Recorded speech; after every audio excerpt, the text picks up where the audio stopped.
Welcome back to ET with GOTB. The WSL is back with a bang, with goals and with drama. Cannot wait to delve into this, so let's go. I'm Rachel. I'm Sophie. And this is Extra Time with Girls on the Ball.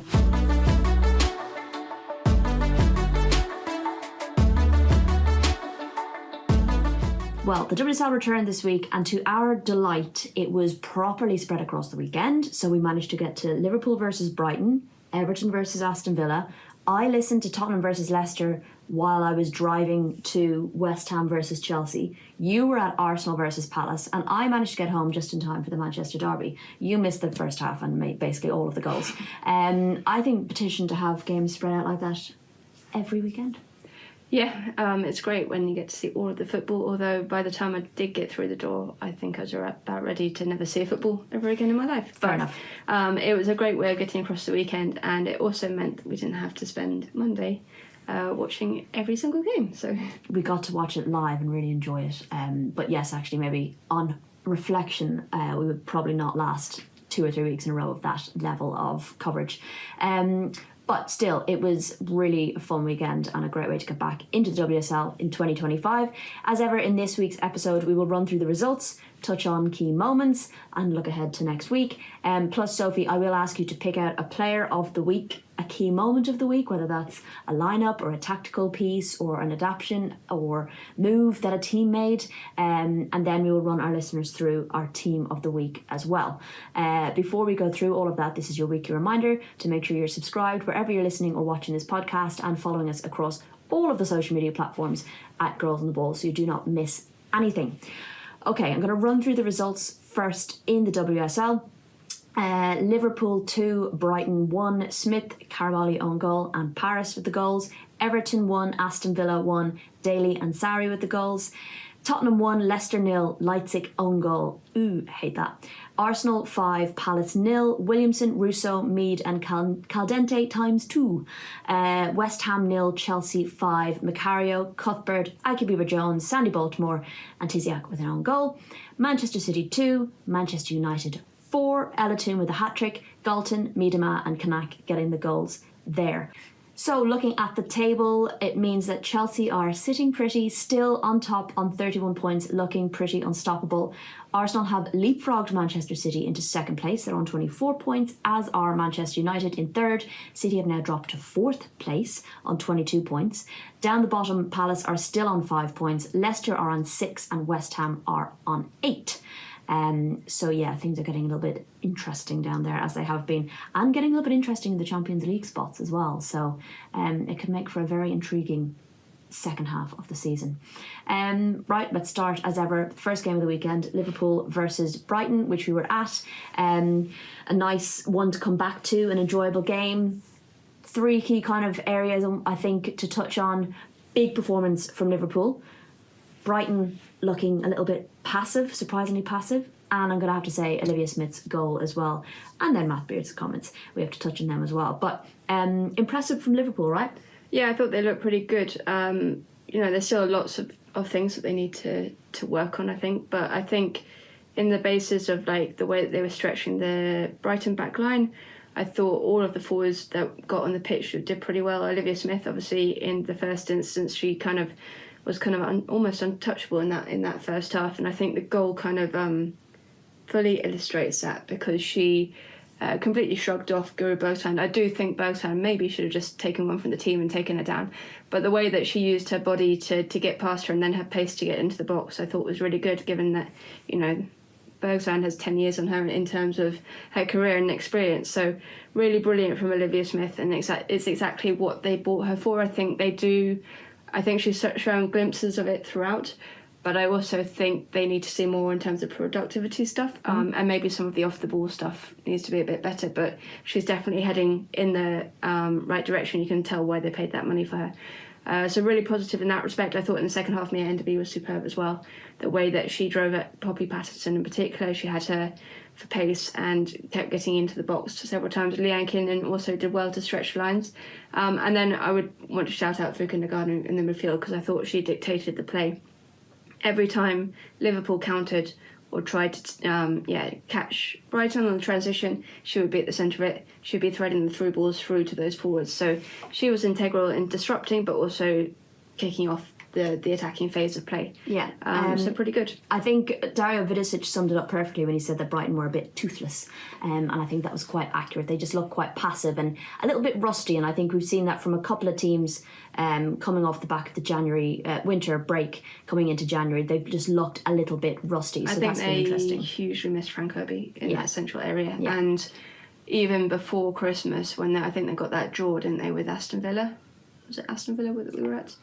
Just before Christmas, yes, it was Aston Villa, and they got the draw, and they just looked a bit like lacking creatively through the centre of the park. So, I think they are missing her, and they don't quite know what to do without her linking the play at the moment. Touching, of course, on Matt Beard's comments about Olivia Smith, he's saying that PGMOL needs to protect her more. They've sent footage of the fouls she's been on the receiving end of this season. She's had 20 fouls called on her so far, just one less than West Ham's Viviane Assayi, which when you break down the games and there's 11 played, that's, 1 point whatever, almost 2 a game, which isn't that massive. But I actually didn't think that game was that controversial at all or that physical, but an interesting one to keep an eye on. I think it was right that he said something, but I also think it's a bit weird because there was absolutely nothing controversial in that game at all. So it's a strange one, but I do think that he's obviously been dwelling on it for a little while. Yes, from the stands. Next up, we had also in Merseyside, Everton 1, Aston Villa 1. So as I touched on, well, these 3 points I want to pull out. Poor from Everton, particularly in the first half. Sharp, high intensity from Villa. And then big shout out to Courtney Brosnan. But for Everton, just that example of what I said about Liverpool and Brighton, Everton just looked rusty. They looked like they were still on winter break versus Aston Villa coming into it. There was that. I think they are rusty, but there was also the fact that they've got so many relatively new faces within the squad, and they were having to do without Sarah Holmgard because she picked up too many yellow cards or was serving a game suspension for that. So she's been their best player this season down the left side. So they were having to adjust a bit. We saw some changes during the game. Sari came on and played left back. I think the changes made it, and I will say I think Kelly Gargo looks absolutely a real astute buy. She hit the ground running in the second half. She was really, really stretching that Villa backline and causing them so many problems. And her direct running and that of Luna Rebedera as well, who's on loan from Chelsea. 2 new signings, 2 new faces, and they came on in the second half and they changed the game. And Hayley Ladd was excellent throughout as well, so worth shouting that out. But they just, again, were just a bit passive and off the pace, I thought, in the first half. Aston Villa should have put the game to bed, but Courtney Brosnan between the sticks kept Everton in it, and I'm glad Brian Sorensen recognised that in his post-match. So to get she's always brilliant. Yeah, but to get a point out of that was really good for them and important for them, because they are both teams kind of languishing in and around the bottom half of the table, and they want to put as much distance between them and relegation as possible, that's for sure.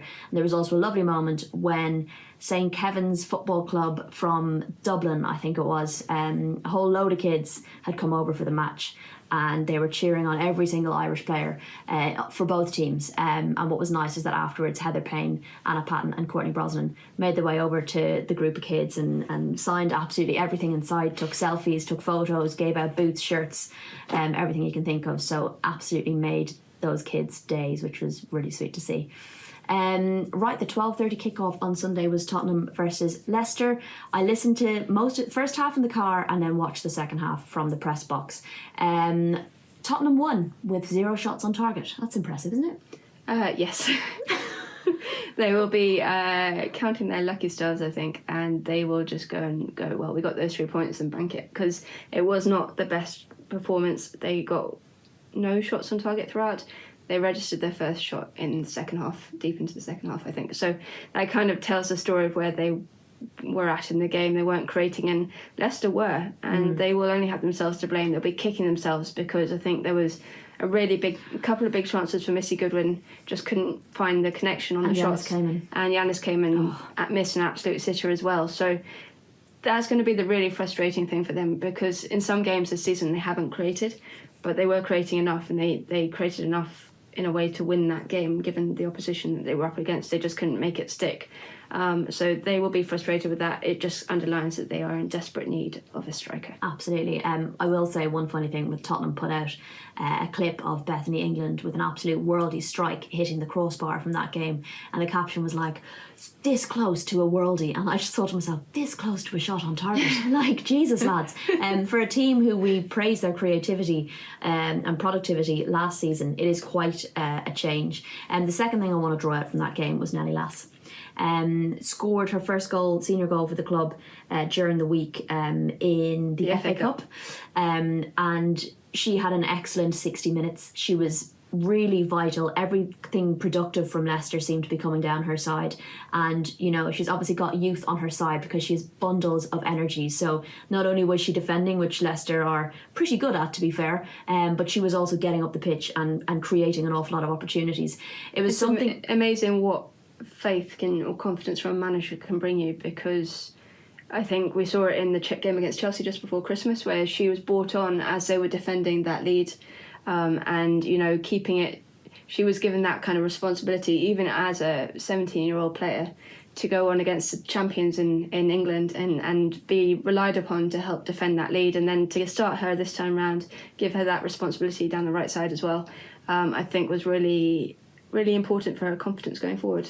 It's something Amandine Miguel has said, that age doesn't matter. If you perform, you will be rewarded with playing time. So we're obviously saying that. But just to touch on then my third point from this game, and I think it was either Tanya Oxtoby who said it, or perhaps it was the commentator who said it, that there's almost a fear from Leicester of conceding, and they're so concerned about conceding that when they do break forward and get forward, they don't go quick enough. So oftentimes Nelly Lass would break down the wing with the ball, and there'd be no one there for her to send it into, because they weren't breaking quick enough, because they were so conscious of defending the goal and ensuring they tried to keep a clean sheet. I know they conceded, unfortunately, but they feel quite confident in their defence at the moment. I think they have the fifth meanest defence in the league. Sure, but they're so focused on that it's sometimes they don't. I would also say forward. They did have their chances though to win it. Yeah, but what I'm saying is there was a lot of moments where Nelly Lass would get down the wing isolated. And there would be isolated. They wouldn't break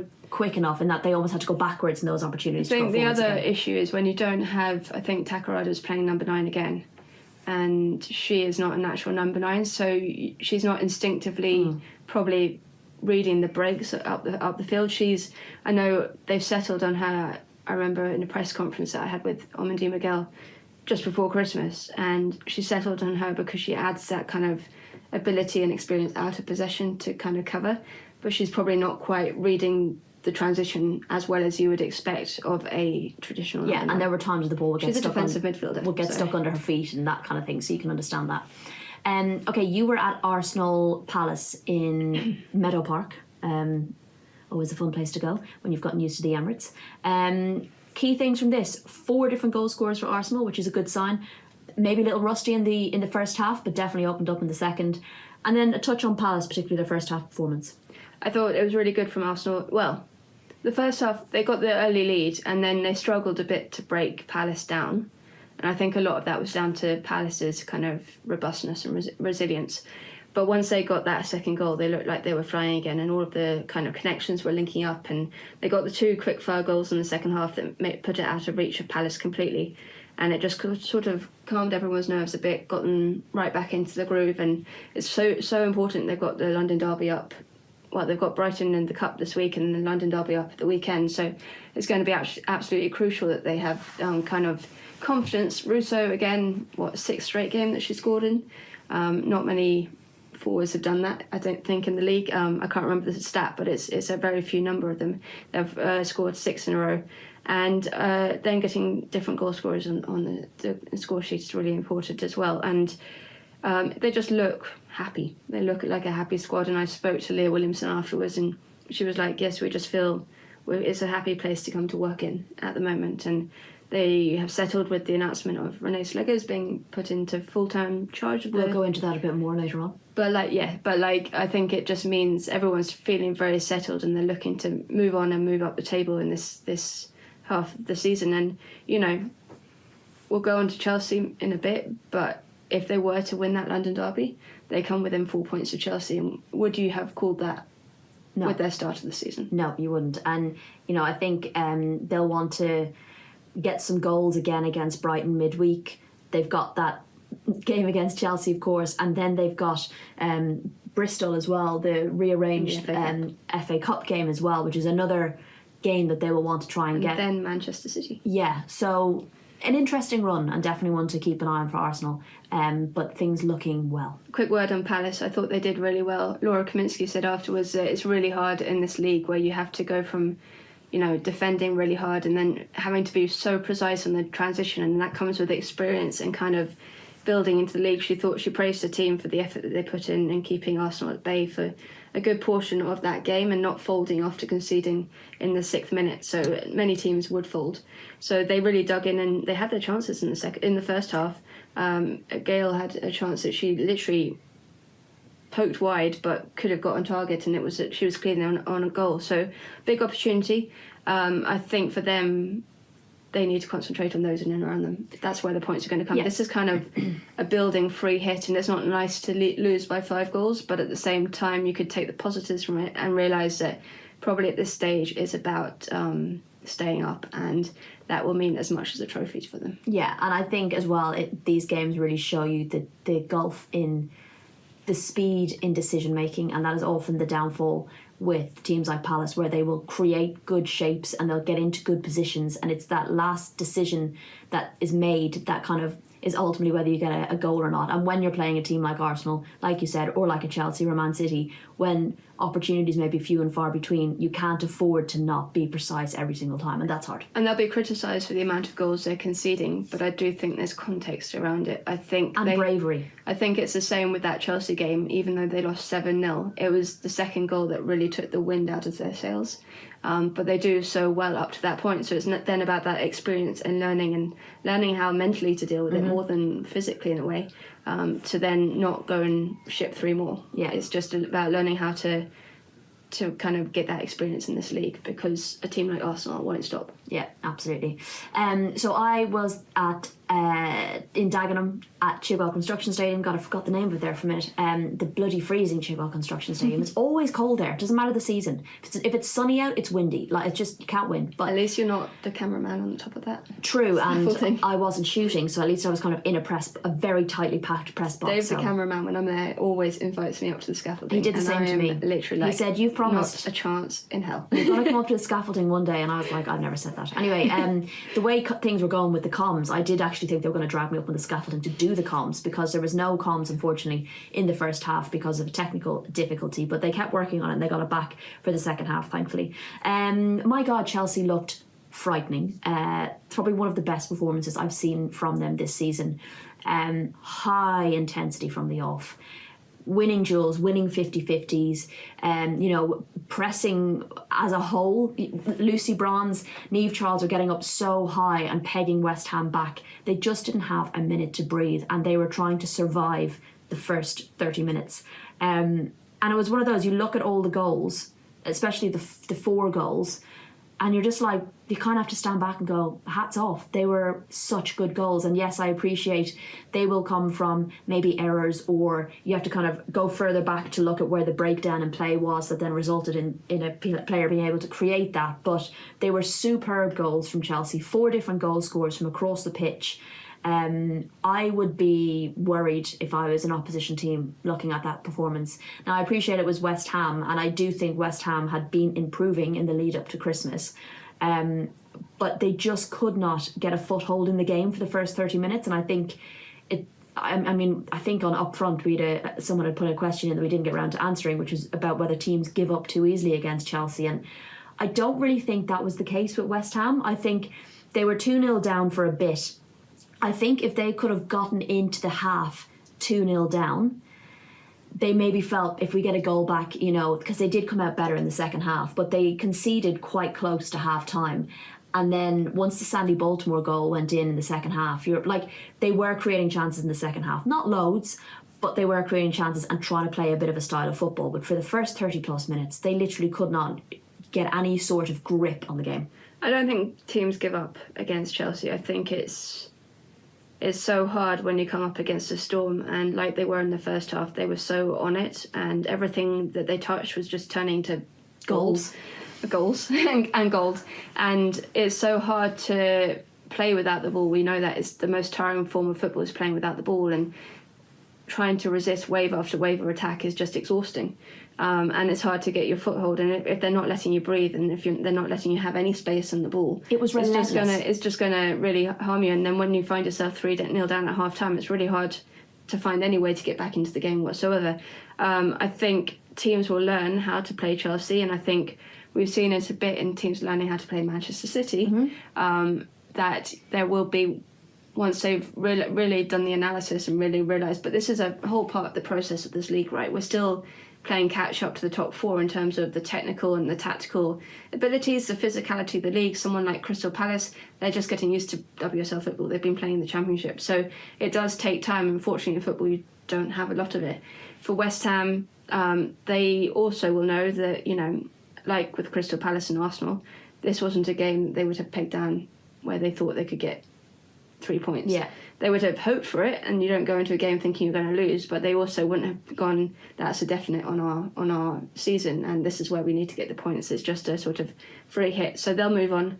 They'll take lessons from it, I'm sure, and their big challenges are with those in and around them Next in order week, to stay up. Everton. But that's what I spoke to Rihanna about. I was just a bit like, what can you do when Chelsea are in that kind of form? You know, like, because Chelsea haven't been super... yes, they've been winning, but their performances haven't been super consistent. When I think back to that crazy Brighton game and how many opportunities Brighton had. So to then be... that's the Chelsea you hope you're going to come up against. And for West Ham, that was not the Chelsea they came up against. They came up against a ruthless, frightening, intense, high-pressure Chelsea team who were raring to go. And I think that's a frightening prospect for everybody else. And you, like, when you're one of those lower down teams, you need luck on your side on a day. And when things are going in, superb goals and stuff like that, you kind of probably figure out pretty early on that it's not going to be your day. Shout out to Erin Cuthbert, who hit her 250th appearance in a Chelsea shirt, and scored with a lovely goal as well, just to top it off. I got to speak to her afterwards, and she spoke about how much she loves the club and playing for Chelsea every single time, how high their standards are, and how they're never happy, and they're constantly pursuing greatness and being better. And I think that says a lot about them, and that's something that Sonia has continued since she's come in. So stats for you, they've set a points record for the halfway point of the season, so they've got 31 points, which is the highest ever, and that kind of is just a bit frightening. I think it just shows what a team this is, and how strong they are. And you know, at times I don't even, maybe different at the weekend, but at times in the season they haven't even looked at their best. Yeah, and you know, that's also, they've also set a record for themselves. West Ham is the team that they have beaten the most in a row. I think it's 10 times now they've beaten them of the 11 times that they've played them. The first one was a draw, I think, which is pretty impressive. That was something I actually put to Erin. The points, that stat, you know, they're still ticking things off, and people are wondering how Sonia was going to handle this transition, and I think the answer is seamlessly. The other frightening thing is this is normally the time of year where they click into gear. So good luck everyone else. Yeah, look, plenty of minutes in legs as well for Chelsea players, and for West Ham there are some debuts as well, which will be good for them with so many games coming up in the coming weeks. So players getting minutes and shake off any rustiness, which I think West Ham will need to do themselves.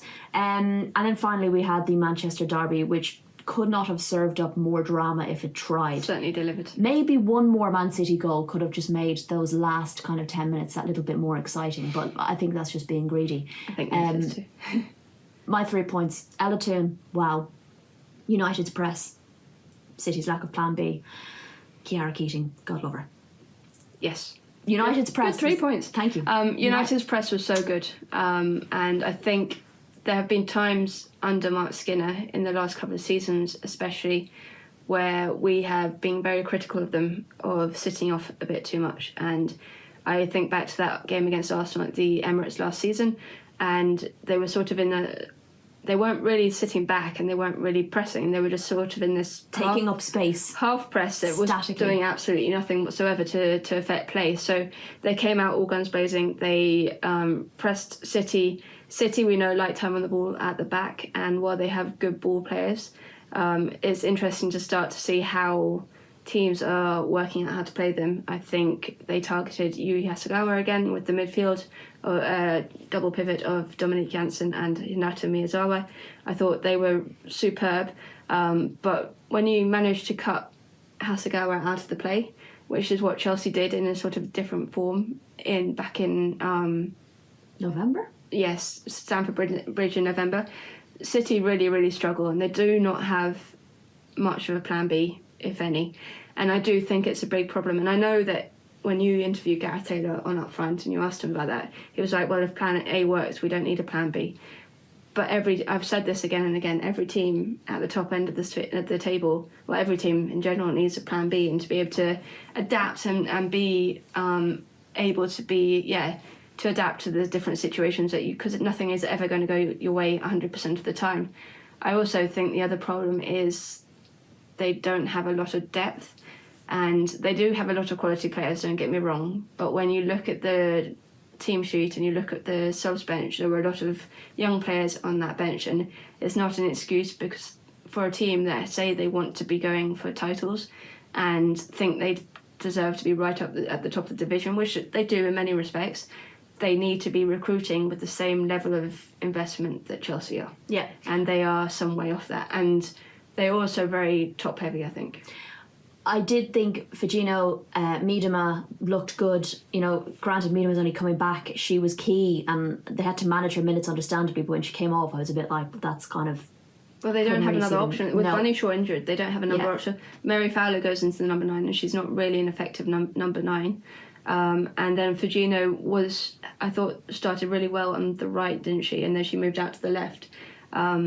So I but also thought they're Knack young, looked good as well. They're young players, and you're expecting them to be title winners because you're buying them at a stage where you want to be a title winner, rather than thinking about, well, I mean, it could be the case that in 5 years' time they're going to be absolutely superb. But for now, when you're putting yourself in the conversation and saying you deserve to be there, I think you do need to think about your recruitment strategy a bit better, and not just go from... It was the same last season. They didn't have depth last season. They lose Bunny Shaw, and they lose the title.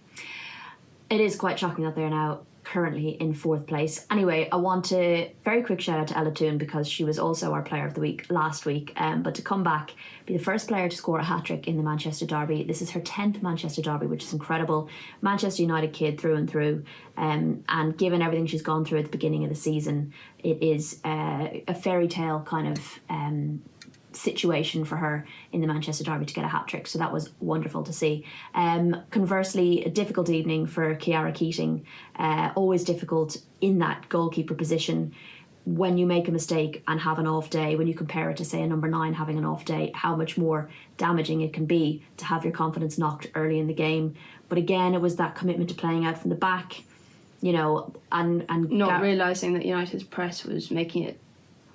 The problem with United's press, right, was that they were putting her under pressure, were forcing her to go long, and City weren't really able to adapt to that. Well, Gareth Taylor said that there'll never be a team that plays long. Yeah. And like, but you have to, in those moments, it's not saying play it like that forever. It's just every so often, when you've just given the ball out and almost conceded from doing that, don't do the exact same thing again and then immediately concede. So it's recognised, and it's difficult when you're a goalkeeper and you're being in and you're out and you're in and you're out to get any sort of real consistency, but hopefully they'll get around her, she'll shake that off, and I think the best thing for a goalkeeper in those situations is to jump back on the horse again. So well, I just remember last year when she had a howler of a game against Arsenal, and the next game at Bournemouth against Arsenal she was the best player on the pitch. So she has a strong mentality. We know that about Chiara Keating. She's still incredibly young, and yes, young keepers have mistakes in them, and they have to be given a bit of leeway in that respect. And also, as you say, like Gareth Taylor said after the game, there's no one to blame. There's everyone, like we're all at fault here. Mm-hmm. It's not Chiara's fault that we lost that game. Yes, there were mistakes, but there was no protection in front of her really, to allow her to make mistakes and get away with them a little bit more. So, and she does come up with stunning games. That game against Barcelona was probably one of the best goalkeeping performances I've seen. So, she's quality. They've the handy option of playing Manchester United immediately next in the Cup, so throw her in there. You know what my theory is like when you play the same team twice in a row, the other one always the loser always has the advantage. Yeah. Okay, so if it's that time of the week for you to tell our listeners your player of the week. Well, you just did off all the points for my player of the week. Because, I mean, you can't really look beyond Ella Toon, can you? I know. Again?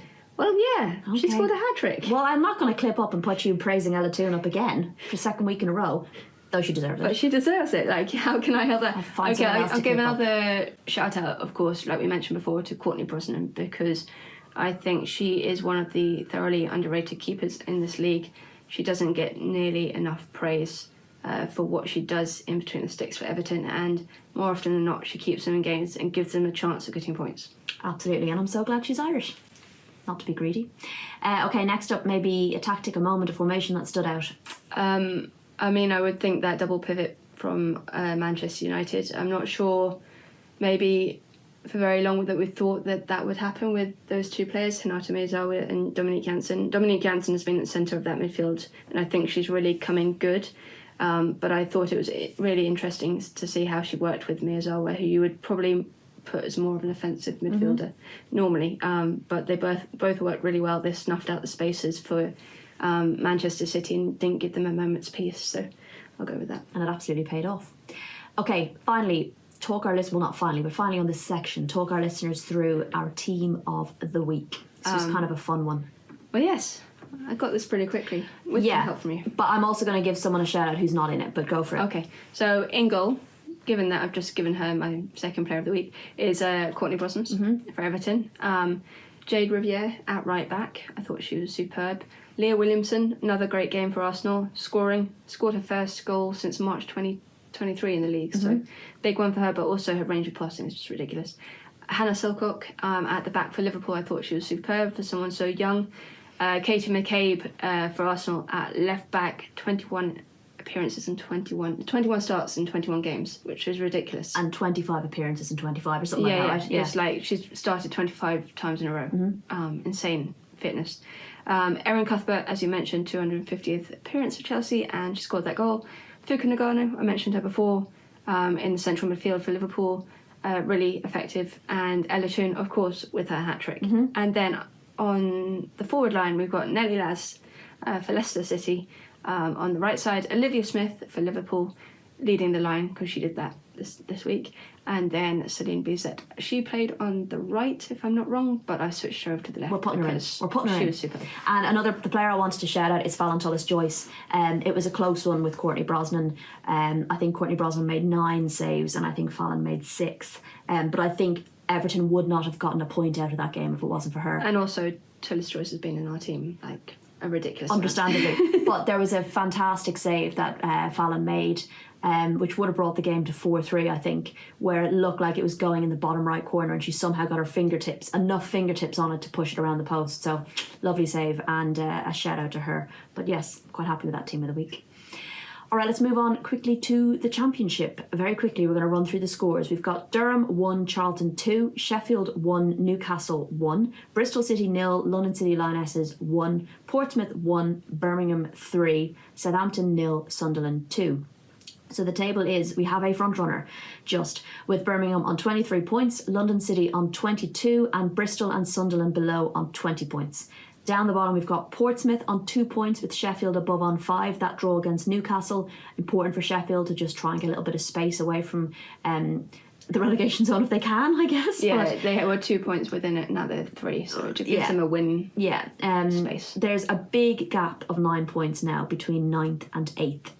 And there's an 8 points between 8th and 1st. So still tight enough. I think it's probably gone down to a 6-horse race rather than an 8-horse race. Okay, I think Southampton and Newcastle have probably just about dropped out of the running. Speaking of Southampton, I want to give them a shout out for getting over 7,000 people at St Mary's Stadium at the weekend. A brilliant crowd for them, so well done. Also 2,000 at Aston Gate to say goodbye to Abby Harrison. Love that. So, well, sad, legend. But I mean, when you think about Bristol City, you think about Abby Harrison, so I don't know quite how they're going to survive with that. They will survive. But it does seem, it's always sad when a club legend kind of leads. Absolutely.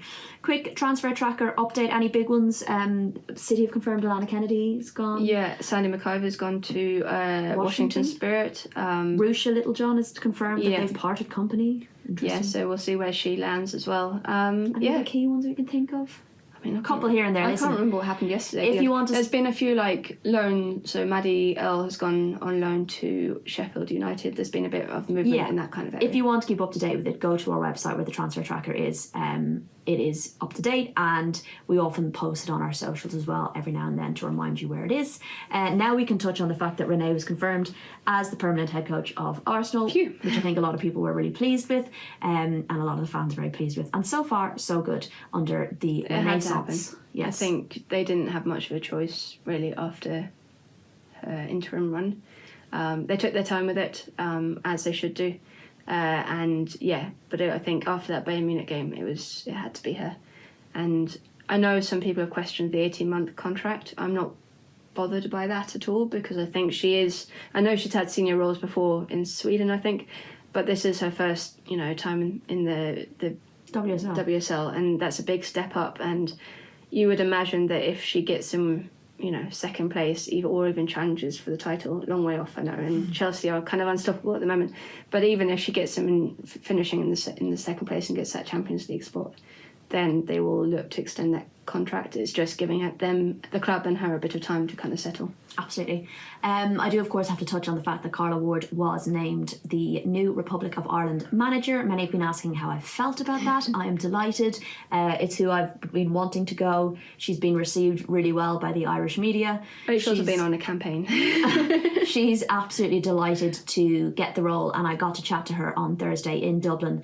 So if you haven't seen that video, go back and watch it, because as ever, she speaks really well. She speaks about her passion for this team and how much she wanted the role, because there were other international roles available, quite a few, but this is the one she wanted. So hopefully a match made in heaven, and I'm really excited to see how they get on under her, and I'll be going to their first match against Turkey in Feb, so keep an eye for that one.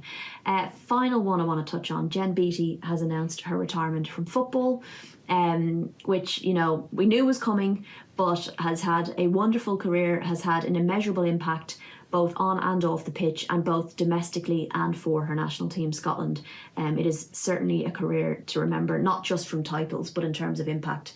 She's pretty special. I think what tells the most about a person is what people kind of think about them away from football, and I think you won't come across many people who don't think that she's a brilliant footballer, but also a brilliant human being and brilliant teammate. And even in the years where maybe she wasn't, the latter years where she wasn't even playing all that often or getting regular minutes, she always was probably one of the best teammates to have around to help in the group, but also paving the way for Scotland. She was part of that group that kind of took it to the Scottish FA to ask for equal pay and resources, and to think about paving the way, not for her generation. They weren't going to get kind of the rewards of that, but for those who come next. And I think the Scottish FA have work to do, but they're in a lot better place than what they were when Jen started her career, but even in the last 10 years.